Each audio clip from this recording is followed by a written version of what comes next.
पिछले कुछ सालों में हिंद महासागर क्षेत्र में चीन की गतिविधियां आक्रामक रूप से बढ़ी हैं। बीजिंग चीन पाकिस्तान आर्थिक गलियारे सीपीसी के जरिए अरब सागर तक पहुंचने की भी कोशिश कर रहा है। अगर चीन अपनी योजना में सफल होता है तो वह भारत के बेहद करीब पहुंच जाएगा। ऐसे में जहां चीन और पाकिस्तान लगातार भारत को घेरने की कोशिश कर रहे हैं, नई दिल्ली के लिए समुद्र में अपनी ताकत बढ़ाना जरूरी हो गया है। यही वजह है कि रक्षा अनुसंधान एवं विकास संगठन डीआरडीओ नौसेना की पनडुब्बियों के लिए K6 हाइपरसोनिक बैलिस्टिक मिसाइल विकसित कर रहा है। जल्द ही इसका परीक्षण करने की तैयारी भी चल रही है। भारत लगातार समुद्र के साथ साथ हवा और जमीन पर भी अपनी ताकत बढ़ाने में लगा हुआ है। INS अर्नाला के बाद किरवाक पाली श्रेणी के स्टील्थ फ्रिगेट INS तमाल को 1 जुलाई को नौसेना के शस्त्रागार में शामिल करने की पूरी तैयारियां की जा रही हैं।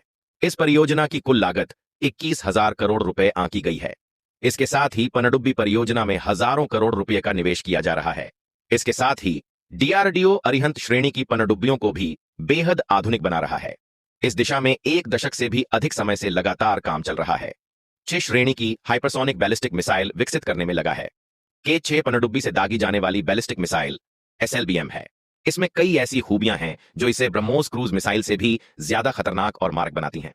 इस परियोजना के पूरा होते ही भारत अमेरिका, रूस, चीन, फ्रांस, ब्रिटेन जैसी दुनिया की अन्य शक्तियों की सूची में शामिल हो जाएगा। K6 हाइपरसोनिक मिसाइल की रफ्तार ही इसकी बड़ी ताकत।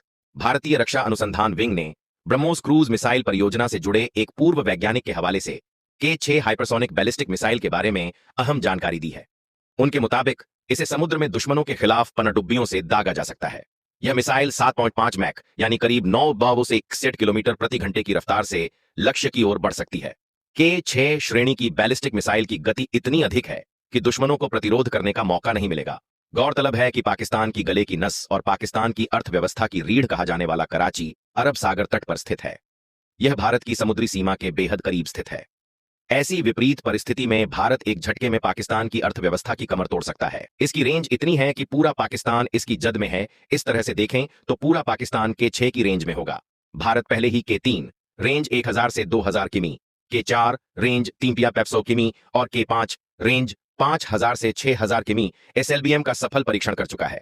K4 और K5 पहले से ही भारतीय नौसेना में शामिल हैं। K6 के चालू होने के बाद भारत के पास जमीन और समुद्री सुरक्षा के लिए खतरनाक बैलिस्टिक मिसाइलों का जखीरा हो जाएगा।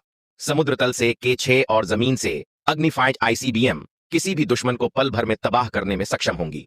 S5 SSBN श्रेणी की पनडुब्बी के लिए खास तौर पर तैयार K6 SLB का विकास डीआरडीओ की हैदराबाद स्थित एडवांस नेवल सिस्टम्स लेबोरेटरी में किया जा रहा है।